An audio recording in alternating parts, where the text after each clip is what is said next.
Juste avant de commencer les amis, petit message pour vous rappeler que toutes mes vidéos sont disponibles en podcast. Si vous n'avez pas le temps de regarder la vidéo ou si vous préférez m'écouter à la salle de sport, dans les transports en commun ou n'importe où ailleurs, vous pouvez le faire sur vos plateformes d'écoute préférées, Spotify, Deezer, Apple, etc.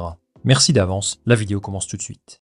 Pourquoi vouloir un changement lorsqu'une histoire d'amour bat son plein? C'est sans doute la réflexion qui a traversé la tête de Lando Norris lorsque McLaren lui a proposé une extension de contrat. Une extension de contrat acceptée par l'intéressé, qui a donc décidé de poursuivre l'aventure dans son écurie de toujours.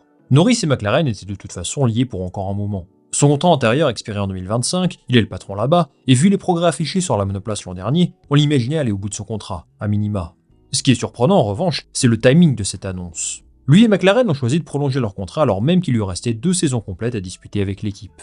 Ce n'est pas quelque chose de très courant. En général, les écuries préfèrent effectuer ces démarches lors de la dernière année du deal. Preuve en est, 14 pilotes sont en fin de contrat cette année.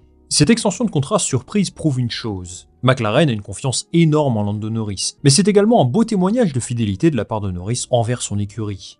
Il privilégie leur projet au détriment des plus grosses équipes de la grille, notamment Red Bull. Car oui, l'intérêt de Red Bull pour Norris est connu. Christian Horner n'a jamais caché son envie de le recruter dans le futur, dans l'idéal à partir de la saison 2025. Mais ce nouveau contrat change absolument tout, puisqu'il aura clairement mis un gros stop. Et moi les amis, je me demande s'il a pris la bonne décision. Dans cette vidéo aujourd'hui, on va analyser les contours du nouveau contrat de Norris, ce qui l'a amené à privilégier McLaren plutôt qu'un autre projet. Dans le même temps, je vais vous donner mon avis sur cette belle histoire d'amour entre les deux, qui devrait durer pour encore de longues années. C'est parti. Pour comprendre pourquoi McLaren a souhaité prolonger Norris dès maintenant, la première chose à faire est bien évidemment de donner la parole à ce bon vieux Andrea Stella, le team principal de l'écurie. Sur leur site officiel, il nous donne des explications sur cette nouvelle signature. Regardez. Je suis heureux de confirmer la prolongation de Lando Norris, dans le cadre d'un contrat pluriannuel au-delà de 2025. Cela reflète l'engagement et la confiance que nous avons l'un envers l'autre, avec notre ambition commune de remporter à nouveau des championnats à l'avenir. Lando a grandi en tant que pilote et en tant que personne depuis qu'il a rejoint McLaren en 2017. Il a été impressionnant la saison dernière, jouant un rôle important dans notre progression tout au long de l'année, avec 7 podiums à la clé. Avec Oscar, notre formidable duo de pilotes jouera un rôle déterminant pour nous rapprocher de l'avant de la grille. Ils ont fait forte impression lors de leur première saison ensemble, et je suis impatient de continuer à travailler dur avec eux dans cette aventure passionnante. Bien entendu, Andrea Stella se réjouit de conserver Lando Norris sur le long terme. S'il n'a rien communiqué sur la durée du contrat, il parle d'une prolongation pluriannuelle, donc j'imagine que ça va jusqu'en 2027 à minima. Il y a certainement une clause de performance aussi, dans le cas où McLaren ne réussit pas à produire quelque chose de costaud en vue des nouvelles réglementations de 2026. Ce qu'il met en avant, c'est l'évolution de Lando Norris depuis ses débuts, qui coïncide aussi avec le retour en forme de McLaren. Depuis 2019, Norris a connu une progression extrêmement positive, et chaque saison il s'affirme de plus en plus, au point d'être absolument incontesté en Formule 1 aujourd'hui. Récemment, il a été le pilote le plus régulier face à Max Verstappen en deuxième partie de saison dernière. Sa monoplace l'a bien aidé évidemment, mais tous ces podiums en pagaille auraient assurément amené une victoire s'il n'avait pas en face de lui l'une des monoplaces les plus dominantes de l'histoire de la discipline, et un monstre absolu en la personne de Max Verstappen aussi bien sûr. En vérité, pour McLaren, il n'y a pas grand chose à dire. Vu son rendement, il n'avait aucune raison de se séparer de Norris, parce qu'à part 2 ou 3 pilotes sur la grille, je ne vois pas qui pourrait être plus performant que lui dans cet environnement. La question qu'on peut se poser en revanche, c'est pourquoi maintenant? D'abord parce qu'il ne pouvait peut-être pas se permettre d'attendre plus longtemps.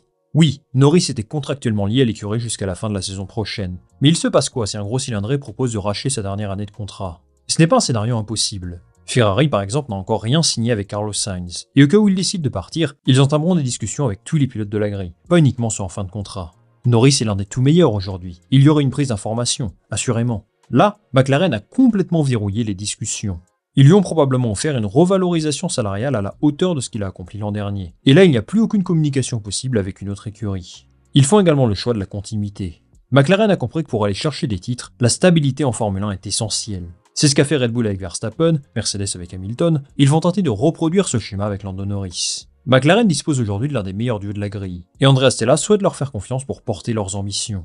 Ils ont un bon mix entre jeunesse et expérience, et ils ont eux aussi participé activement au renouveau de l'équipe en deuxième partie de saison. Mais pour lui, était-ce vraiment la bonne décision à prendre? Je ne pense pas trahir de secret en disant que Red Bull était extrêmement intéressé pour l'attirer dans son équipe.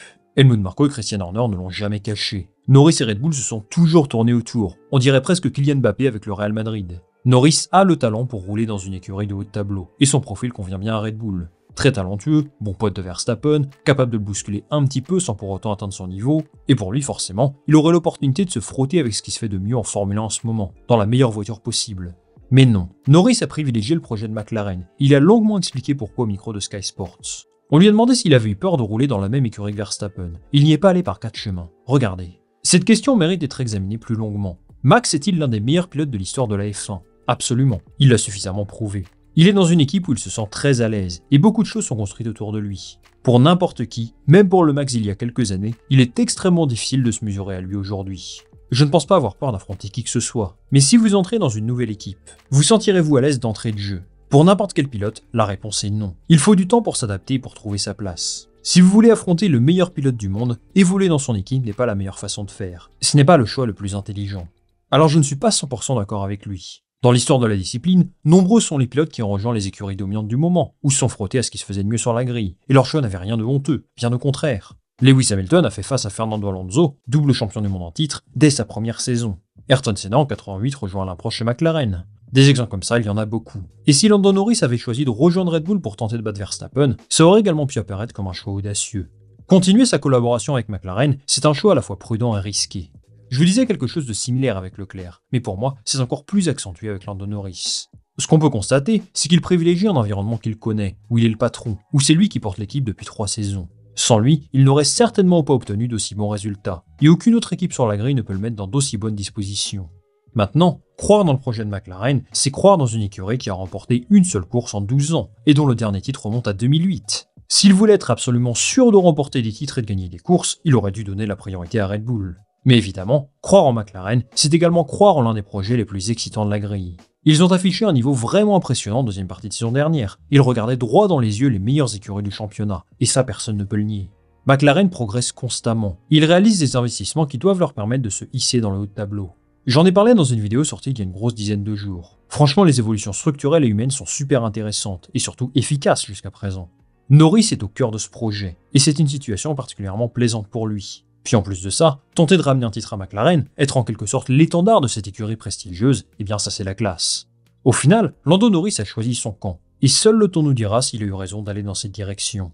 Aux yeux de beaucoup, c'était la chose la plus logique. McLaren n'a jamais été aussi proche de remporter des victoires à la régulière, et ils auront certainement besoin de Norris pour le faire. Si les 2 prochaines saisons semblent promises à Red Bull, qu'en sera-t-il en 2026 ? Il y a beaucoup d'incertitudes sur qui sera performant ou non à ce moment-là. Et tous les pilotes doivent prendre des risques, en privilégiant un projet plutôt qu'un autre. En fait, la réflexion à se faire, c'est qu'est-ce qui est le plus facile ? Tenter de battre Max Verstappen en évoluant dans la même écurie, ou alors croire dans un autre projet pour t'emmener au sommet ? Eh bien, j'ai envie de dire la deuxième option. Affronter Verstappen chez Red Bull est une mission extrêmement compliquée. J'ai rarement vu quelqu'un d'aussi dominant et régulier. Il est chez lui, entouré d'une équipe qui lui fait confiance depuis 2016. Donc difficile de faire bouger la hiérarchie. Surtout qu'il est sous contrat jusqu'en 2028. Autant dire qu'il sera très difficile à déloger. Pour conclure cette vidéo, on peut dire que la décision de Norris dépasse finalement le cadre professionnel. Cela reflète une philosophie de carrière qui peut s'apparenter à ce que font Charles Leclerc, Max Verstappen ou même Esteban Ocon chez Alpine. Tout comme eux, Norris a choisi la stabilité, l'épanouissement personnel et un environnement familier, plutôt que de se lancer dans l'inconnu, malgré des opportunités potentiellement plus lucratives et qui lui offrent davantage les garanties sportives immédiates, surtout celle de Red Bull évidemment. Norris mise sur la capacité de McLaren à se développer et à devenir une force dominante dans les années à venir. Cela montre une confiance profonde dans l'équipe avec laquelle il a grandi. Enfin, j'aimerais mettre en avant sa loyauté pour McLaren, parce que c'est un aspect qu'on a tendance à oublier. La Formule 1 est un sport où les pilotes privilégient souvent des considérations purement compétitives ou financières. Norris, lui, continue de croire en Andrea Stella, en Zak Brown, et dans tous les employés derrière lui qui souhaitent retrouver le sommet de la Formule 1. Et je ne sais pas vous, mais moi je trouve ça beau. Rester fidèle à une équipe et construire quelque chose ensemble, ou partir pour aller chercher les succès immédiats. Lando Norris a pris sa décision, et son évolution chez McLaren sera certainement observée de très près à l'avenir, pour voir si son pari s'avère fructueux. Merci beaucoup les amis d'être restés jusqu'au bout de cette vidéo. Donnez-moi votre avis en commentaire sur la prolongation de Lando Norris, si vous auriez fait la même chose que lui à sa place, ou si vous auriez privilégié Red Bull. Moi je lirai tous vos commentaires très attentivement. Bien sûr, pensez à liker ces vidéos et à vous abonner, et nous on va se retrouver très rapidement pour une nouvelle vidéo. Salut, à la prochaine.